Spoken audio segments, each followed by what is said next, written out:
고난주간 둘째 날 하나님 앞에 나온 여러분 한 분 한 분 가운데 하나님께서 은혜 주시기를 원합니다. 또 비가 옵니다. 그 비를 뚫고 사모하는 영혼으로 나오신 줄 압니다. 사모하는 심령마다 만족함을 주신다는 하나님의 약속처럼 여러분 심령마다 만족함을 주시는 은혜가 있기를 소망합니다. 무엇이 없고 또 모자라서 마치 사렙다 과부처럼 빈 마음, 빈 그릇을 가지고 나온 줄 압니다. 하나님께서 줄인 자에게 좋은 것으로 채워주신다고 약속하신 것처럼 여러분 각자 좋은 것으로 채워주시는 은혜가 있기를 주님의 이름으로 축원합니다. 어제 우리는 렘브란트의 마태와 천사, 예언자 안나 그리고 세례자 요한이 설교하는 그 그림을 묵상하였습니다. 이 시대에 하나님은 어떻게 우리에게 계시하시고 또 우리는 어떻게 하나님의 인도를 받는가를 함께 묵상하였지요. 손에 성경을 들고 매일 한자 읽어가는 말씀과 씨름하는 그 삶 속에서 하나님은 진리를 계시하시고 우리를 만나주시며 또 말씀하신다는 겁니다. 여전히 우리는 수많은 문제 가운데 둘러싸여 있고 고난 한가운데 있다 할지라도 그 진리의 말씀을 통해서 인생의 길을 찾게 하고 인생의 답을 발견하게 하며 결국은 예수께로 나아가는 그러한 삶으로 우리를 인도한다는 것을 함께 나누었습니다. 이러한 은혜가 저와 여러분 가운데 함께하기를 주님의 이름으로 축원합니다. 오늘 함께 묵상할 렘브란트의 그림은 탕자의 귀한입니다. 탕자의 귀향이라고 하지요. 단연 렘브란트의 그림에 있어서 최고로 꼽힙니다. 이 그림을 보면은 탕자는 굉장히 초라한 모습입니다. 머리는 다 고생해서 뽑혔는지 얼마 남지 않았습니다. 옷은 낡았고 신발은 다 벗겨지고 먼지투성입니다. 그 탕자가 아버지의 품에 안겨 있는 것이지요. 렘브란트는 이 초라한 모습이 하나님 앞에 선 진실된 자신의 모습으로 그리고 있습니다. 그러면서 저와 여러분이 어떠한 모습으로 하나님 앞에 서 있는가를 묻고 있는 것이지요. 헨리 나우웰의 탕자의 귀향이라는 책에서는 이 그림에 대해서 이렇게 표현합니다. 아들을 어루만지는 아버지의 손길은 영원한 축복이며 아버지의 품에 기댄 아들은 영원한 평화이다. 나는 사랑받는 자이기 때문에 거절당할 두려움이 없고 또 확인받을 필요도 없고 사랑받는 자이기 때문에 나는 핍박을 당하되 복수심을 품지 않을 수 있으며 칭찬을 받되 그것을 내 자랑의 증거로 사용하지 않을 수 있다. 탕자의 귀한이라는 이 그림은 모든 사람들이 깨어지지 않는 아무리 노력해도 벗길 수 없는 하나의 껍질을 형성하고 있다는 것을 말해주고 있습니다. 어쩌면 그 껍질은 태초 에덴 동산에서 아담과 하와가 죄를 지었을 때에 그 죄로 인해서 자신이 얼마나 수치스러운가를 깨닫으면서 형성된 것입니다. 숨고 또 그 수치를 어떻게 가리려고 했던 그때부터 만들어진 것이지요. 사실 아담과 하와는 육신적으로는 살아있지만 영적으로는 하나님과의 관계가 끊어져서 죽은 상태가 됩니다. 그때 제일 인간의 본성 가운데 나타난 것이 수치입니다. 그 수치를 가리고 겹겹이 싸는 것이지요. 수치스러운 자신의 모습을 가리는 겁니다. 그때부터 이 껍질은 형성되었다 이렇게 볼 수 있습니다. 그런데 이 탕자의 기한이라는 이 그림은 그 껍질이 깨어집니다. 벗겨집니다. 아주 초라한 본래 자신의 모습으로 하나님 앞에 서게 되는 것이지요.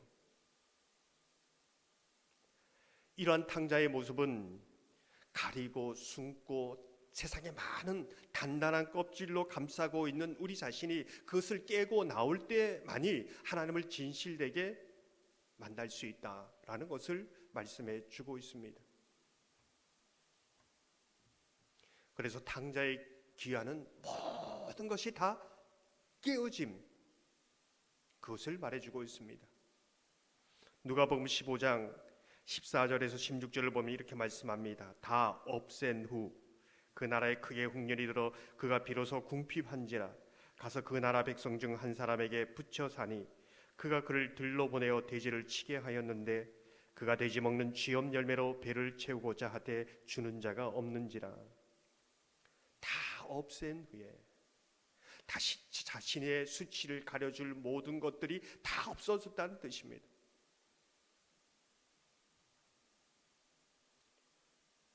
사실 그것들로 인해서 자신의 수치를 가릴 수 있다고 착각하며 살아온 것입니다. 사람의 눈은 피할 수 있지만은 하나님의 눈은 피할 수 없는 것이지요. 하지만 이 모든 것이 다 없어진 인생의 흉년을 맞이했을 때에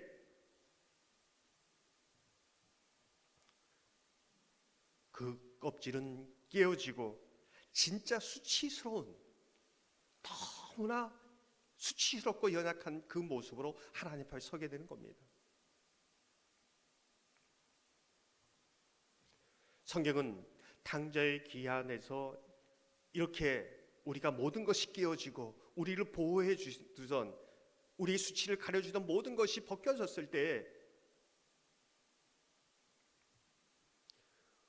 우리에게 무엇이 드러나는가, 우리에게 무엇이 남아있는가, 우리는 무엇을 생각하게 되는가, 이것을 묻고 있는 것입니다. 누가복음 15장 17절 18절을 보면 이에 스스로 돌이켜 이르되 내 아버지에게는 양식이 풍족한 품꾼이 얼마나 많은가, 나는 여기서 주려 죽는구나. 내가 일어나 아버지께 가서 이르기를 아버지, 내가 하늘과 아버지께 죄를 지었사오니. 탕자의 모든 수치를 덮어주는 껍질이 다 끼어졌을 때에 그 초라하고 수치스러운, 이제는 가릴 것도 없고 덮을 것도 없는 그 수치론 속에서 아버지가 생각나기 시작합니다. 아버지의 사랑이 기억나는 것이지요. 아버지가 있다는 것을 깨닫게 됩니다. 아버지가 나를 버리지 않고 언제나 기다리고 있다는 것을 알게 되지요. 그래도 내가 가면은 품꾼이라도 써주시고 나를 받아주실 것을 그는 알고 있습니다. 헨리 나우에는 믿음의 정의에 대해서 이렇게 말합니다. 믿음이란 항상 거기에 있어 왔으며 언제나 거기 있을 것이라는 절대적인 신뢰이다. 탕자는 아버지가 항상 거기 있고 내가 언제든지 달려가면 나를 비록 이리 초라하고 수치스러운 모습이라 할지라도 받아줄 것을 아는 것이지요. 그 믿음이 있었습니다.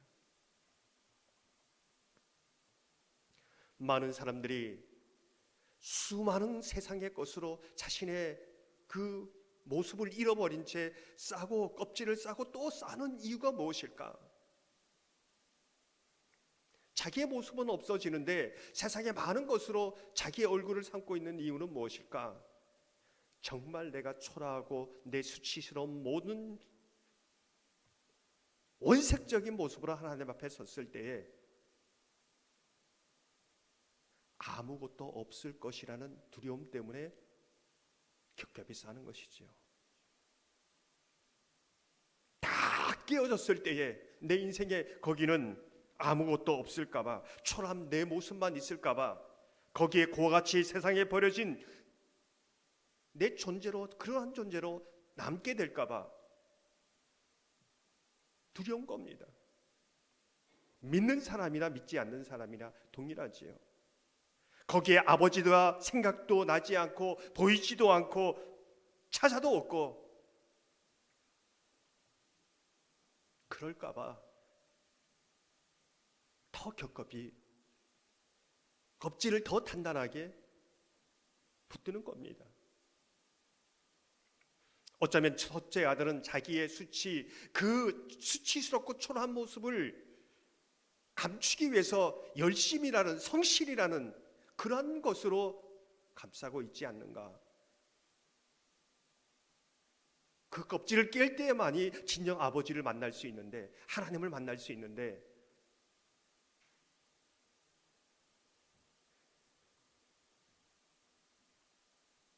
성경에는 값비싼 항류 옥합을 깨트린 한 여인의 이야기를 저와 여러분에게 들려주고 있습니다. 그 향유 옥합은 그 여인에게 무엇일까요?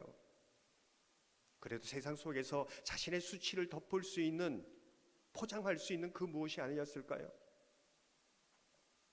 하지만 그것을 과감하게 깨트려 버립니다.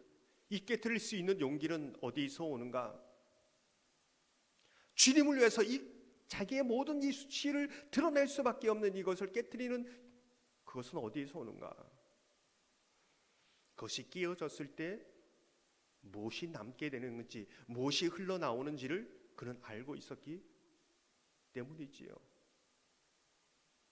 그것이 끼어졌을 때 세상적으로 볼 때는 굉장히 수치스러운 모습, 이제는 자기가 아무것도 아니라는 모습이 드러났을 겁니다. 그러나 그 속에는 그 어느 곳에서도 경험할 수 없는 예수 그리스도의 은혜의 향기가 그를 감싸기 시작합니다. 세상 사람들의 수치가 두렵지 않습니다. 오히려 당당해지는 겁니다. 이제 세상 사람들의 눈길, 이제는 시선, 두렵지 않은 겁니다.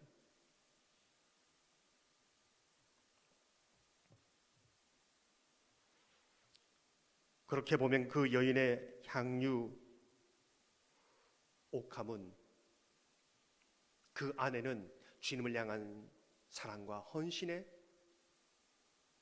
그것이 숨겨져 있고, 언제든지 깨트려질 수 있는 세상의 그 껍질은 깨트려질 때마다 오히려 그 속에 있는 주님의 은혜가 흘러나오기에 복된 인생이지요.